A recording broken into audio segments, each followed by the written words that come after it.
Quelques mois avant sa mort, provoquée par les coups portés de Bertrand Cantat, Marie Trintignant, grande comédienne mariée à l'acteur Samuel Benchetrit, avec qui elle a un fils prénommé Jules, lui fait part de son intention de se séparer de lui.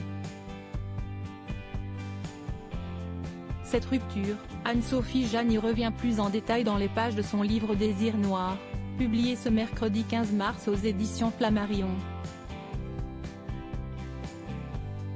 À l'époque, la fille de Nadine et Jean-Louis Trintignant ne s'attend pas à avoir un coup de foudre pour Bertrand Cantat, leader de Noir Désir, qu'elle rencontre lors d'un concert en vue de la préparation de son rôle de Janis Joplin. Leur mise en relation a lieu grâce à Anne, amie de Marie et sœur de Bertrand Cantat, à qui elle avoue son coup de foudre. Pour Marie Trintignant, cette histoire d'amour apparaît comme une évidence. Le réalisateur Pierre Salvadori l'a expliqué à Anne-Sophie Jeanne, elle l'avait rencontré et elle avait décidé de quitter Samuel. Ça ne m'a pas surpris. Elle était incapable de rester avec un homme pour de mauvaises raisons.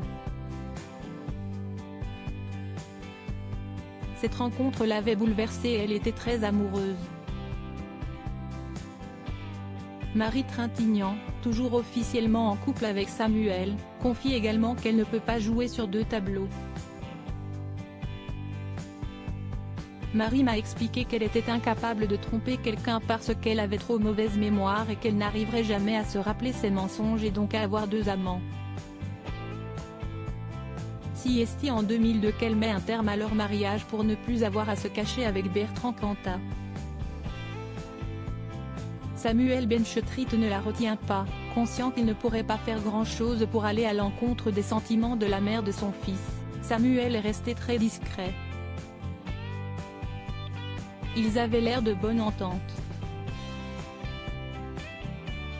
Jusqu'au bout, Marie et Samuel sont restés en bons termes. À tel point qu'ils tournaient encore ensemble.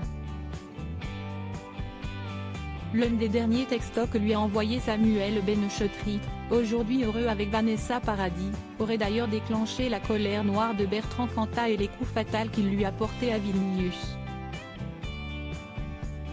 Un drame inoubliable malgré leur histoire d'1 an et demi, Bertrand Cantat se méfie des relations de Marie Trintignant avec ses ex et père de ses enfants.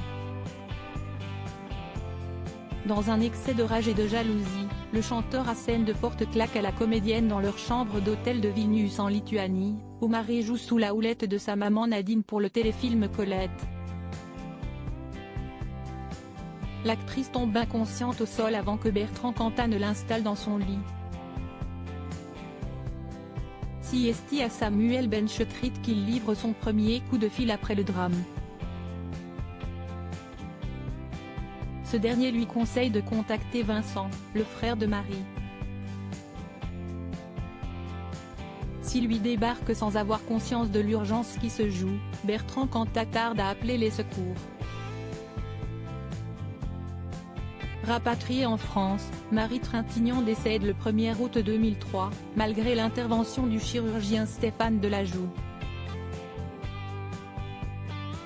S'ensuit alors un long procès de Bertrand Cantat, accusé, jugé et condamné d'avoir tué la comédienne. Il est aujourd'hui libre.